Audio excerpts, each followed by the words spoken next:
Welcome to SS news. నేను మీ శిరీష.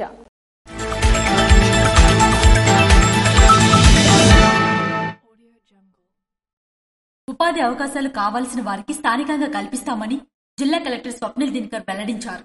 శుక్రవారం జిల్లా పరిషత్ సమావేశ మందిరంలో నిర్వహించిన స్వాభిమాన్ దివ్యాంగుల ప్రత్యేక గ్రీవెన్స్ లో ఆయనతో పాటు జిల్లా జాయింట్ కలెక్టర్ ఫర్మాన్ అహ్మద్ ఖాన్లు అర్జీలు స్వీకరించారు. ఈ సందర్భంగా ఆయన మాట్లాడుతూ ప్రతి మూడవ శుక్రవారం స్వాభిమాన్ దివ్యాంగులకు ప్రత్యేక గ్రీవెన్స్ జరుగుతుందన్నారు. ప్రతి సోమవారం నిర్వహించే గ్రీవెన్స్ లో లైన్ లో నిల్చోవడం ఇబ్బందిగా ఉంటుందని చెప్పారు. దీనిని దృష్టిలో పెట్టుకుని ప్రతి మూడవ శుక్రవారం గ్రీవెన్స్ ఏర్పాటు చేస్తున్నట్లు పేర్కొన్నారు. శుక్రవారం నిర్వహించే స్వాభిమాన్ కు 12 అర్జీలు వచ్చినట్లు వివరించారు. వచ్చిన 12 అర్జీలలో పెన్షన్లు, ఉపాధి అవకాశాలు కల్పించాలని పెట్టుకున్నట్లు తెలిపారు. స్కిల్ డెవలప్మెంట్, జాబ్ మేళ ద్వారా ఉపాధి అవకాశాలు కల్పిస్తున్నట్లు పేర్కొన్నారు. డెఫ్ అండ్ డమ్ వారికి స్థానికంగా సూపర్ మార్కెట్, షాపింగ్ మాల్స్ తదితర వాటిలో ఉపాధి అవకాశాలు కల్పిస్తున్నట్లు వివరించారు. ప్రతి మూడో శుక్రవారం శ్రీకాకుళం జిల్లాలో ఒక ఇంపార్టెంట్ ప్రోగ్రామ్ మనం పెడుతున్నాము, స్వాభిమాన్. ఇది డిఫరెంట్లీ ఏబుల్డ్ వికలాంగుల కోసం ఒక స్పెసిఫిక్ గ్రీవెన్స్ ఈ మీటింగ్ ప్రతి ఒక్క శుక్రవారం పెట్టడం జరుగుతుంది. ఎందుకనే మామూలుగా మండే రోజు గ్రీవెన్స్ పెట్టినప్పుడు చాలా మంది గ్రీవెన్స్ కి రావడం, ఆ లైన్ లో అలాగే ఆ హడావడిలో ఆ వికలాంగులకి అసౌకర్యం రావడంతో ఈ ప్రోగ్రాం మన శ్రీకాకుళం జిల్లాలో పెట్టడం జరిగింది. గత ఒక 10 months నుంచి ప్రతి ఒక్క నెల ప్రతి ఒక్క 3 శుక్రవారం ఈ ప్రోగ్రాం పెట్టడం జరుగుతుంది. ఈ రోజు కూడా ఈ సెఫ్టీ మీటింగ్ హాల్లో స్వాభిమాన్ ప్రోగ్రాం పెడుతూ మనకి ఒక 12 అర్జీలు ఈ రోజు రావడం జరిగింది. దీంట్లో మాక్సిమం పెన్షన్ రిక్వెస్ట్, అంటే వికలాంగ పెన్షన్, అలాగే జాబ్ పర్పస్ కోసం మనకి అప్లికేషన్ పెట్టారు. జాబ్ పర్పస్ కోసం మనం వాళ్ళకి ఎలిజిబిలిటీ ఉంటే, అంటే 35 years లోపల ఉంటే ఏదైనా గవర్నమెంట్ లో అవుట్ సోర్సింగ్ జాబ్ ఒకవేళ ఇవ్వగలిగితే ఇస్తాం. బట్ కానీ మాక్సిమం మన ప్రైవేట్ సెక్టర్ లో skill development and job Mela ద్వారా మనకి ప్లేస్మెంట్ ఇవ్వడం జరుగుతుంది.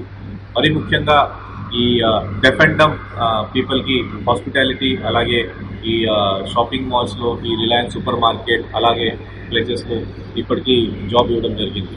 ఇలాగే పెన్షన్ అప్లికేషన్స్ అదే పీడీడీఆర్డీ అండ్ డిసిహెచ్ఎస్ కి ఫార్వర్డ్ చేస్తూ అర్హత పెట్టి వాళ్ళకి పెన్షన్ కూడా ఇవ్వడం జరుగుతుంది. ఇది కాకుండా కొన్ని ఇంప్లిమెంట్స్, అంటే ఈ వీల్ చైర్ కావాలి, ట్రైసైకిల్ కావాలి, ఇది కాకుండా హియరింగ్ ఎయిడ్స్ కావాలి, అలా అప్లికేషన్ కూడా మనకి వచ్చింది. ఈ రోజు ఒకటి వీల్ చైర్ కావాలి అప్లికేషన్ వస్తే ఆన్ ద స్పాట్ మన దగ్గర ఉన్న వీల్ చైర్ కూడా ఆన్ ద స్పాట్ వాళ్ళకి శాంక్షన్ చేస్తూ ఫ్రీ ఆఫ్ కాస్ట్ వాళ్ళు కూడా మనం ఇచ్చాం. పెన్షన్ అర్జీలు డిఆర్డీఏపీడీకి పంపించి తగు చర్యలు చేస్తున్నట్లు పేర్కొన్నారు. వీల్ చైర్ కావాలని ఒక అర్జీ వస్తే తక్షణమే వీల్ అందజేస్తున్నట్లు తెలిపారు. కేంద్ర పౌర విమానయాన శాఖ మంత్రి కింజరాపు రామ్మోహన్ నాయుడు పౌర విమానయాన శాఖ తదితర వాటి ద్వారా సిఎస్ఆర్ నిధులతో ఈ నెల లేదా వచ్చే నెలలో ఒక పెద్ద ప్రోగ్రాం ఏర్పాటు చేస్తామన్నారు. ఈ కార్యక్రమంలో వీల్ చైర్లు, మొబైల్ ఫోన్లు, వినికిడి యంత్రాలు తదితరమైనవి ఇవ్వనున్నట్లు పేర్కొన్నారు. ఏవైనా సమస్యలు ఉంటే ఏడీ డిజేబుల్ కు అందజేయాలన్నారు. అర్జీల స్వీకరణలో జడ్పీ సీఈఓ ఎల్ఎన్వి శ్రీధర్ రాజా తదితరులు పాల్గొన్నారు. ఈ కార్యక్రమంలో డిఎంహెచ్ఓ డాక్టర్ అనిత, జిల్లా ఎంప్లాయ్మెంట్ అధికారి సుధా, బీసీ కార్పొరేషన్ అధికారి గడ్డమ్మ, విభిన్న ప్రతిభావంతులు, శాఖ ఏడీ కె కవిత తదితర జిల్లా అధికారులు పాల్గొన్నారు.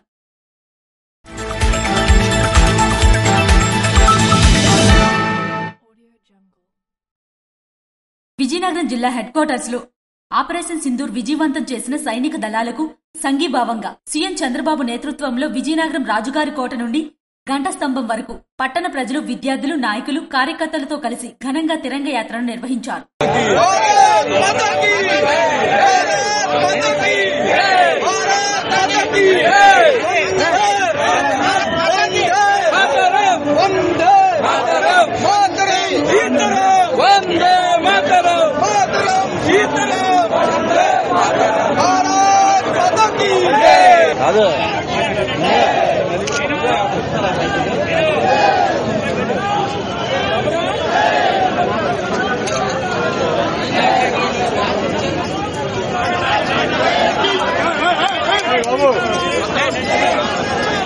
ఈ కార్యక్రమంలో కేంద్ర మంత్రి, రాష్ట్ర ఎంఎస్ఎంఈ మంత్రి, స్థానిక శాసనసభ్యులు, టీడీపీ జిల్లా పార్టీ అధ్యక్షులు, కూటమి ముఖ్య నాయకులు తదితరులతో కలిసి విజయనగరం పార్లమెంట్ సభ్యులు కలిసిటి అప్పలనాయుడు పాల్గొన్నారు.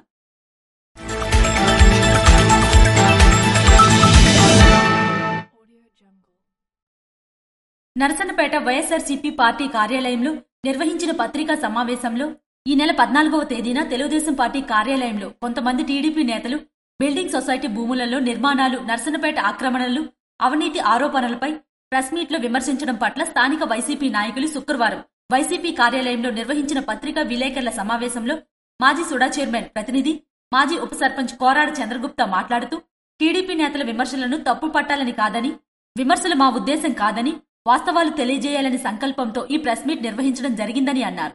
నరసన్నపేట పట్టణంలో జరిగిన ఆక్రమణలపై టీడీపీ నాయకుల మాటలలో 50% ఆక్రమణలు వైసీపీ హయాంలో జరిగాయని, 50% ఆక్రమణలు వైసీపీ హయాంలో జరిగాయని అనడంతో మిగిలిన 50% మాత్రమే టీడీపీ హయాంలో జరిగాయని ఒప్పుకున్నట్లు కాదా అని ప్రశ్నించారు. 14వ తారీఖు తెలుగుదేశం పార్టీ ఆఫీసులో ఒక ప్రెస్ మీట్ పెట్టి కొన్ని విషయాలు అలా ఆరోపించడం జరిగింది.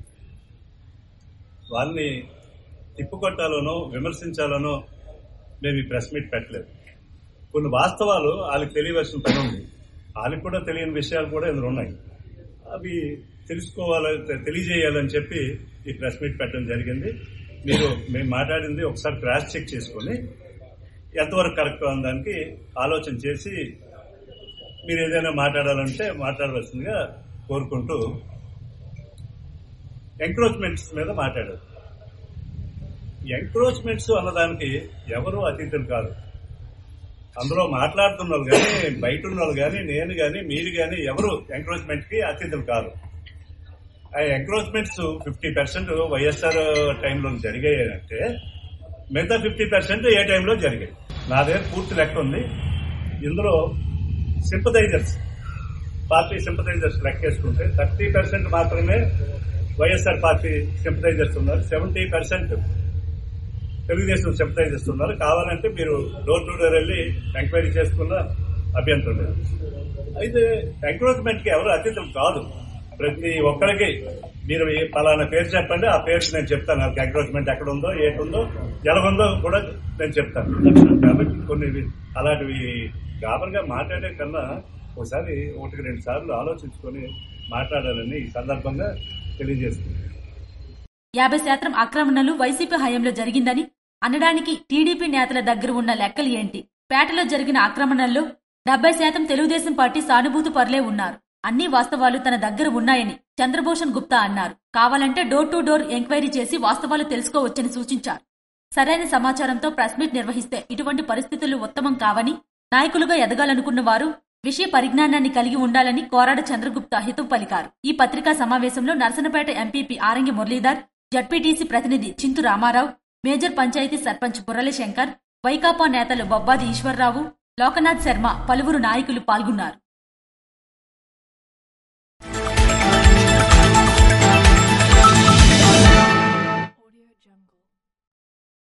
కామధేనువుగా పిలుచుకునే ఆవు, విశ్వాసానికి పేరుగా నిలిచే శునకం, ఈ రెండు వేరువేరు కాని ఐక్యతగా ఉంటూ చోపర్లను ఆకట్టుకుంటున్నాయి. పెంట గ్రామంలోని ఓ రైతుకు గోమాత తన వద్దకు వచ్చిన శునకాన్ని ప్రేమగా నాలుకతో నిరుముతూ ప్రేమను పంచుతుంది.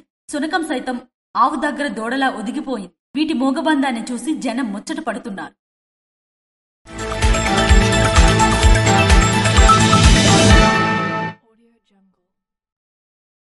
ఆపరేషన్ సింధూర్ విజయవంతం చేసిన భారత సైనిక దళాలకు సంఘీభావంగా పాతపట్నం నియోజకవర్గం ఎమ్మెల్యే మామిడి గోవిందరావు ఆధ్వర్యంలో పాతపట్నం తెదేపా కార్యాలయం నుండి ఆలాంధ్ర రోడ్డు వరకు భారీ ర్యాలీ చేపట్టిన అనంతరం కోర్టు జంక్షన్ వద్దకు చేరుకుని మానవహారంగా ఏర్పడి ఘనంగా తిరంగ యాత్ర చేశారు.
ఈ సందర్భంగా ఎమ్మెల్యే మామిడి గోవిందరావు మాట్లాడుతూ ఆపరేషన్ సింధూర్తో పాకిస్తాన్ ఏమాత్రం భారత్ వైపు కన్నెత్తి చూడకుండా చేసిందన్నారు. దాడులు చేయాలనే ఆలోచన కూడా రాకుండా భారత్ పాకిస్తాన్కు తగిన గుణపాఠం చెప్పిందన్నారు.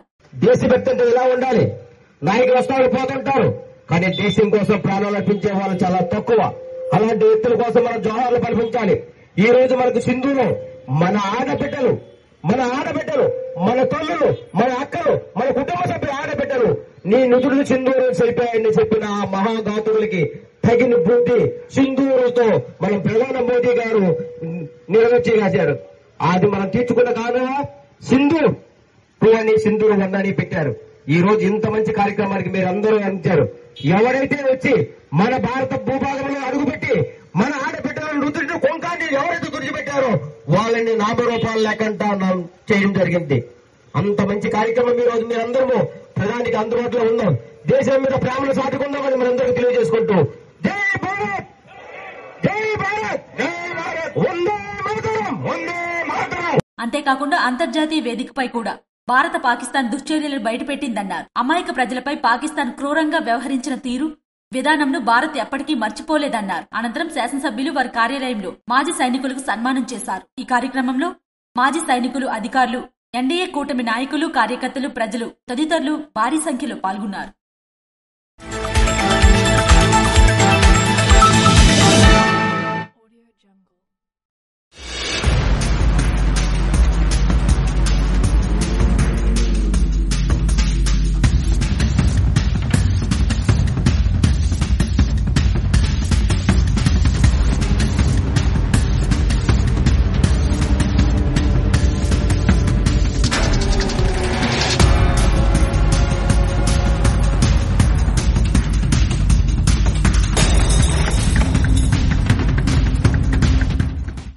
శ్రీకాకుళం రూరల్ మండలం జాతీయ రహదారిలో నేలం జూట్ మిల్ దగ్గర శనివారం ఘోర రోడ్డు ప్రమాదం జరిగింది.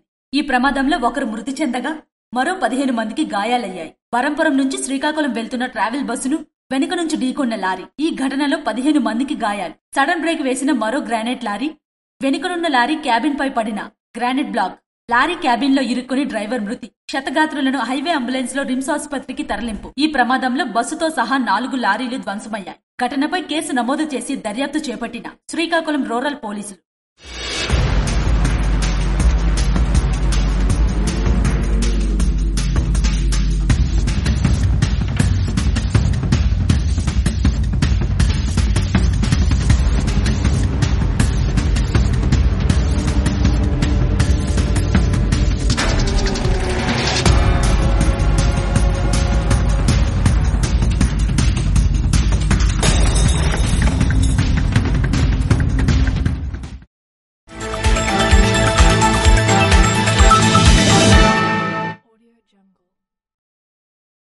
విజయనగరం జిల్లా రాజాం నియోజకవర్గం రాజాం పట్టణంలో కంచర్ వీధిలో శ్రీ భగవాన్ సత్యసాయి బాబా వారి పాలరాతి విగ్రహ ఆవిష్కరణ సహిత యంత్ర ఉత్సవ విగ్రహ ప్రతిష్ఠ మహోత్సవాలు చిలకలూరు చంటి శర్మ ఆధ్వర్యంలో శ్రీ విద్యోపాసకులు బంటుపల్లి వెంకట భాస్కర్ శర్మ బ్రహ్మోత్సవంలో విగ్రహదాతలు గ్రంథి మల్లికార్జునరావు, వరలక్ష్మి జిఎంఆర్ దంపతులు, సత్యసాయిబాబా వారి రజిత యంత్రదాత గట్టి పద్మావతి పాపారావు దంపతులు, సత్యసాయిబాబా మందిర కన్వీనర్ సమితి సభ్యుల సమక్షంలో శనివారం ప్రతిష్ఠ మహోత్సవాలు 11 మంది ఋత్విక్తులతో ఘనంగా ప్రారంభించారు. ఈ సందర్భంగా చంటి శర్మ, వెంకట భాస్కర్ శర్మలు ఎస్ఎస్ న్యూస్ తో మాట్లాడుతూ రాజాం కంచర వీధిలో శ్రీ భగవాన్ సత్యసాయిబాబా వారి పాలరాతి విగ్రహ ఆవిష్కరణ సహిత యంత్ర ఉత్సవ విగ్రహ ప్రతిష్ఠ మహోత్సవములు శనివారం ఉదయం నుండి ఘనంగా ప్రారంభించడం జరిగిందని తెలిపారు.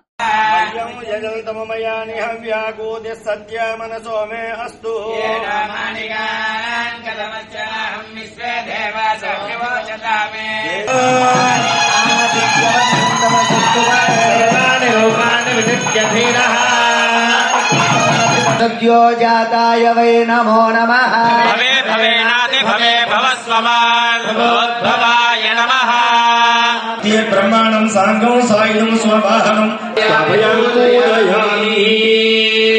మధ్య గణితాయ